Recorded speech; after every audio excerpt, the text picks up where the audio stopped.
ಎಚ್ಚರಿಕೆ ಹೇಳಿಕೆಯನ್ನು ಕೊಟ್ಟರು. ನಂದೇನಿಲ್ಲಪ್ಪ, ಎಲ್ಲ ಹೈಕಮಾಂಡ್ ಹಂಗೆ ಹೇಳಿದ್ದು ಭಾಳ ಆಶ್ಚರ್ಯ ಆಯಿತು. ಕೇಳ್ಕೊಂಬನ್ನಿ.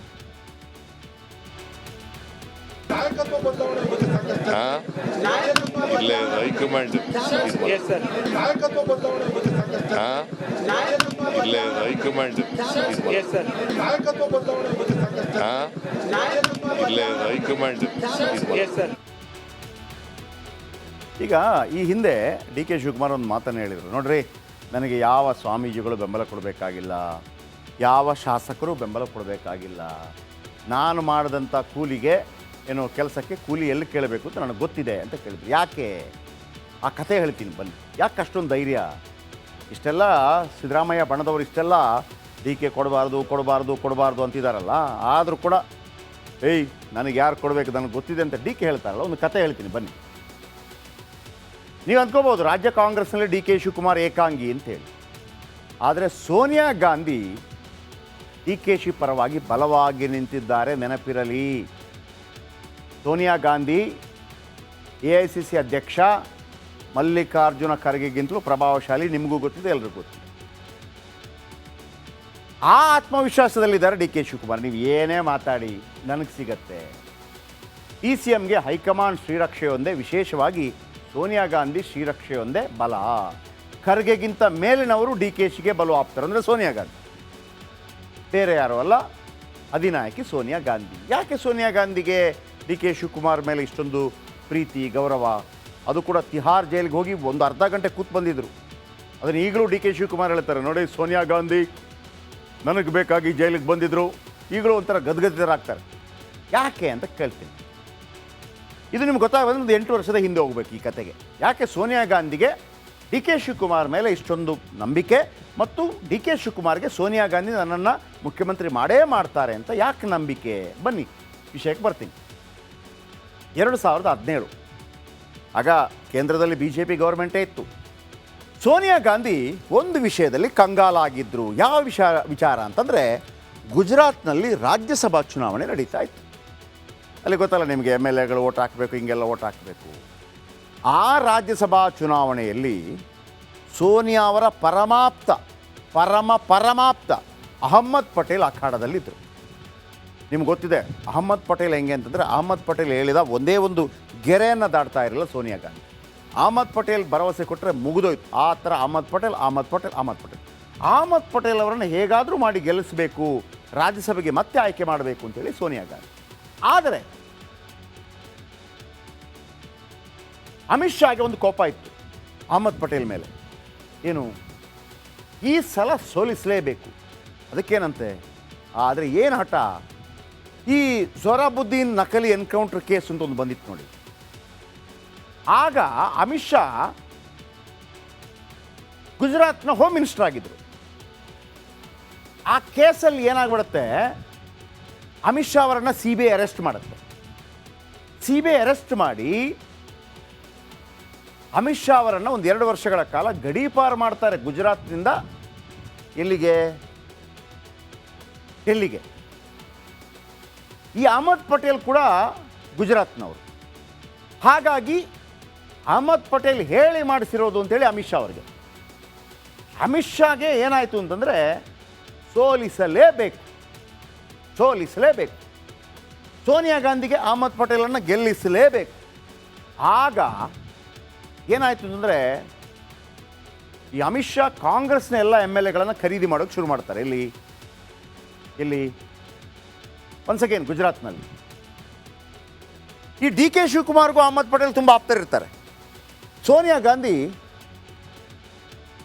ಪಟೇಲ್ ಅವರನ್ನು ಸೋಲಿಸಬೇಕು ಅಂತೇಳಿ ಅಮಿತ್ ಶಾ ಪಣ ತೊಟ್ಟಿರ್ತಾರೆ. ಕೈ ಶಾಸಕರನ್ನು ಸೆಳೆಯೋದಕ್ಕೆ ಎಲ್ಲ ಕಸರತ್ತಾಗುತ್ತೆ. ಕೈ ಶಾಸಕರು ಬಂದಿರ್ತಾರೆ ಕೂಡ. ಆಗ ಸೋನಿಯಾ ಗಾಂಧಿ ಒಂದು ಟಾಸ್ಕ್ ಕೊಡ್ತಾರೆ, ಯಾರಿಗೆ? ಡಿ ಕೆ ಶಿವಕುಮಾರ್ಗೆ. ನೋಡಿ, ಅಹಮದ್ ಪಟೇಲ್ನ ಗೆಲ್ಲಿಸ್ಕೊಂಬ. ಈ ಬಾಹುಬಲಿ ಪಿಕ್ಚರಲ್ಲಿ ನಾ ಮಾಟೆ ಶಾಸನ ಅಂತ ಹೇಳ್ದಂಗೆ ಇವರು ಬಾಹುಬಲಿ, ಸೋನಿಯಾ ಗಾಂಧಿ ಯಾರು, ಯೋಗಾಭಿ. ಆ ಥರ ಏನು ಮಾಡ್ತಾರೆ ಇವರು, ಅಷ್ಟೂ ಕಾಂಗ್ರೆಸ್ನ ಶಾಸಕರನ್ನ ಬೆಂಗಳೂರಿಗೆ ಕರ್ಕೊಂಡ್ಬರ್ತಾರೆ, ಗೋಲ್ಡನ್ ಪಾಮ್ ರೆಸಾರ್ಟ್ನಲ್ಲಿ ಇಡ್ತಾರೆ. ನನಗೀಗಲೂ ಇದು ಕಣ್ಣು ಕಟ್ಟದಂಗಿದೆ. ಚುನಾವಣೆ ದಿನ ಗುಜರಾತ್ಗೆ ಕರ್ಕೊಂಡು ಹೋಗೋದು, ಯಾಕಂದರೆ ಅಲ್ಲಿ ಕುದುರೆ ವ್ಯಾಪಾರ ಮಾಡಬಾರ್ದು ಅಂತ. ಡಿ ಕೆ ಮೇಲೆ ಎಂಥ ಅಟ್ಯಾಕ್ ಆಗುತ್ತೆ ಅಂತಂದರೆ, ಇನ್ಕಮ್ ಟ್ಯಾಕ್ಸ್ ಅಧಿಕಾರಿಗಳು ಗೋಲ್ಡನ್ ಪಾಮ್ ರೆಸಾರ್ಟ್ ಒಳಗೆ ಅಟ್ಯಾಕ್ ಮಾಡ್ತಾರೆ, ಅಂದರೆ ದಾಳಿ ಮಾಡ್ತಾರೆ.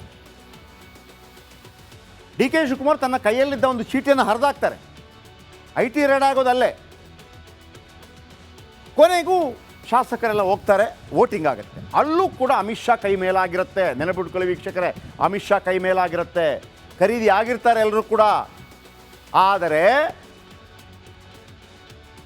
ಒಮ್ಮೊಮ್ಮೆ ಭಗವಂತನ ನಿಲುವು ಅಂತ ಒಂದಿರುತ್ತೆ. ಕಾಂಗ್ರೆಸ್ಸಿಗರು ಓಟ್ ಹಾಕಿದ್ದಾರೆ, ಯಾರಿಗೆ? BJPಗೆ ಓಟ್ ಹಾಕಿದ್ದಾರೆ. BJPಗೆ ಓಟ್ ಹಾಕಿದ್ದಾರೆ. ಓಟ್ ಹಾಕ್ಬಿಟ್ಟು ಏನಾಯಿತು, ಅಲ್ಲಿ ಮೀಡಿಯಾ ನಿಂತಿತ್ತು. ಅವರು ಮೀಡಿಯಾದವ್ರಿಗೆ ಹಿಂಗೆ ತೋರಿಸ್ಬಿಟ್ರು, ಯಾರಿಗೆ ಓಟ್ ಹಾಕಿದ್ದೀವಿ ಅಂತ ತೋರಿಸ್ಬಿಟ್ರು. ಇಬ್ಬರು ಕಾಂಗ್ರೆಸ್ನ ಇಬ್ಬರು ಶಾಸಕರು ಕೈ ಕೊಡ್ತಾರೆ, ಓಟ್ ಹಾಕಿ ತೋರಿಸ್ಬಿಡ್ತಾರೆ. ಅದೇನಾಗ್ಬಿಡುತ್ತೆ, ಅಸಿಂಧು ಆಗ್ಬಿಡುತ್ತೆ. ಅಸಿಂಧು ಆದ ಕಾರಣ ಗೆಲ್ಲಬೇಕಾದಂಥ BJP ಅಭ್ಯರ್ಥಿ ಸೋತು ಅಹಮದ್ ಪಟೇಲ್ ಚುನಾವಣೆ ಗೆಲ್ತಾರೆ. ಗೃಹ ಮಂತ್ರಿ ಅಮಿತ್ ಶಾಗೆ ಇದು ಭಾರೀ ದೊಡ್ಡ ಮುಖಭಂಗ ಆಗತ್ತೆ. ಆವತ್ತು ಸೋನಿಯಾ ಗಾಂಧಿಗೆ DKಶಿ ಮೇಲೆ ಒಂದು ಅಪಾರವಾದಂತಹ ಗೌರವ. ಹೇಳಿದ್ದನ್ನು ಮಾಡ್ತಾನೆ ಇವ. ಇದೇ ಕೇಸಲ್ಲಿ, IT ಕೇಸಲ್ಲಿ ತಿಹಾರ್ ಜೈಲ್ಗೆ ಹೋದಾಗ ಅರ್ಧ ಗಂಟೆ ಬಂದು ಮಾತಾಡ್ತಾರೆ ಸೋನಿಯಾ ಗಾಂಧಿ. ಹಾಗಾಗಿ DK ಶಿವಕುಮಾರ್ ಅದನ್ನು ಹೇಳಿದೆ, ನನಗೆ ಯಾವ ಸ್ವಾಮೀಜಿ MLA ಇವರೆಲ್ಲ ನನಗೆ ಜೈಕಾರ ಹಾಕೋದು ಬೇಡ, ಎಲ್ಲಿ ಕೇಳಬೇಕು ಅಲ್ಲಿ ನನಗೆ ಗೊತ್ತಿದೆ. ಸೊ ಹಾಗಾಗಿ ಆ ಕೆಲಸಕ್ಕೆ ಮುಂದೆ ಕೂಲಿ ಕೇಳಲಿದ್ದಾರೆ DK ಶಿವಕುಮಾರ್. ಇದರ ನಡುವೆ ನೋಡಿ, ಅಹಮದ್ ಪಟೇಲ್ ಅವರು ಕೂಡ ರಾಜ್ಯಸಭಾ MP ಆಗಿದ್ದಾಗಲೇ ತೀರ್ಕೊಂಡ್ಬಿಟ್ರು. ಅಮಿತ್ ಶಾಗೆ ಇದು ಈಗಲೂ ಆ ಕೋಪ ಇದೆ. ನನ್ನನ್ನು ಸೋಲಿಸಿದಂಥ ನನಗೆ ಕಾಟ ಕೊಟ್ಟಂಥ ಅಹಮದ್ ಪಟೇಲ್ ಅವರನ್ನು ನಾನು ಸೋಲಿಸಿಲ್ಲ ಅಂತ. ಅದಕ್ಕೆ ಕಾರಣ DK ಶಿವಕುಮಾರ್. ಪರಿಷತ್ ಕಲಾಪದಲ್ಲಿ ಪ್ರತಿಧ್ವನಿಸಿದೆ ಕಣ್ಣೀರ ಖಾನಾಪುರ. ರಿಪಬ್ಲಿಕ್ ಕನ್ನಡ ಸುದ್ದಿವಾಹಿನಿ ತಂಡ ಕಣ್ಣೀರ ಖಾನಾಪುರ ಅಭಿಯಾನದ ಮೂಲಕ ಒಂದು ಗ್ರೌಂಡ್ ರಿಪೋರ್ಟ್ ಮಾಡಿ ಕಾಡಂಚಿನ ಜನರ ಬದುಕು ಬವಣೆಯನ್ನು ತೆರೆದಿಟ್ಟಿದೆ. ಒಂದ್ಸಲಿ ವೋಟಿಂಗ್ ತಗೊಂಡ್ರೆ ಕೆಲಸ ಮುಗಿದ್ರಿ ಸರ್. ಹೆಣ್ಮಕ್ಳು ರಾತ್ರಿ ಹೊರಗಡೆ ಹೋಗೋದಕ್ಕೆ ಭಯ ಪಡ್ತಾರೆ. ಹೆಸರಿಗಷ್ಟೇ MLAಗಳು ರೊಕ್ಕ ಮಾಡ್ಕೊಂಡು ಹೊಂಟಾರ.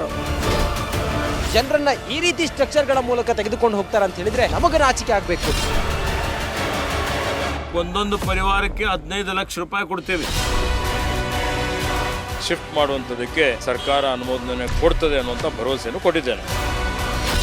ನಾವು ನಿರಂತರವಾಗಿ ಕಣ್ಣೀರ ಖಾನಾಪುರ ಅನ್ನೋ ಶೀರ್ಷಿಕೆ ಅಡಿಯಲ್ಲಿ ಮಾಡಿದಂತ ವರದಿ ಮ್ಯಾಸಿವ್ ಇಂಪ್ಯಾಕ್ಟ್ ಆಗಿದೆ. ರಿಪಬ್ಲಿಕ್ ಕನ್ನಡ, ಇದು ನಿಮ್ಮ ಧ್ವನಿ.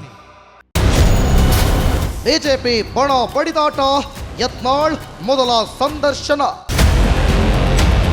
ನಾನು ಅಧ್ಯಕ್ಷ ಮಾಡಿದ್ರೆ 130 ಸೀಟ್ ತೊಗೊಂಡ್ಬರ್ತೇನೆ. ಯಾವ ಜೋಡ ಹೊಂದಾಣಿಕೆ ಇಲ್ಲ, ಅಷ್ಟು ವಿಶ್ವಾಸ ಇದೆ ನನಗೆ.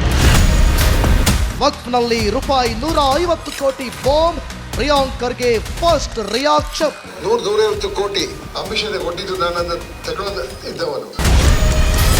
BYV ವಿರುದ್ಧ ಕಾಂಗ್ರೆಸ್ ಬಾಣ, ರಿಪಬ್ಲಿಕ್ ಕನ್ನಡದ ಸುದ್ದಿ ಸಂಚಲನ. ಬರುವಂತ ಮುಖ್ಯಮಂತ್ರಿಗಳೇ, ನಿಮಗೆ ಎಲ್ಲ ಅಧಿಕಾರ ಇದೆ, ತಾವೇ ಸಿಬಿಐ ತನಿಖೆಗೆ ಆದೇಶ ಮಾಡಿ. ಅವ್ರ ಸೀಳ್ ನಾಯಿಗಳಿದೆ ಅಲ್ಲ, ಬಿಡ್ಲಿ ಬಿಡ್ಲಿ, ಯಾರು ಬೇಡ ಅಂದಿದ್ದಾರೆ. ಬಿಜೆಪಿಯಲ್ಲಿ ಬಂಡಾಯದ ಗುಡುಗು, ವರಿಷ್ಠರಿಗೆ STS ತಿರುಗೇಟು. ದೊಡ್ಡವರು ಏನು ಡ್ಯಾಮೇಜ್ ಮಾಡೋದಿಲ್ಲ. ಸಣ್ಣ ಗುಬ್ಬಿ ಮೇಲೆ ಏನೂ ಇಲ್ಲದೆ ತಪ್ಪು ಮಾಡಿದಂಥವ್ರಿಗೆ ನೀವು ಮಾಡಕ್ಕೆ ಹೋಗ್ತೀರಿ, ಸಸ್ಪೆಂಡ್ ಮಾಡಕ್ಕೆ ಹೋಗ್ತೀನಿ ಅಂತೀರಿ, ಅನರ್ಹ ಮಾಡಕ್ಕೆ ಹೋಗ್ತೀನಿ ಅಂತೀರಿ. ವೆಲ್ಕಮ್ ಮಾಡ್ತೇನೆ. ರಾಜಕೀಯ ಸುದ್ದಿಗಳ ಹೆಡ್ ಕ್ವಾರ್ಟರ್.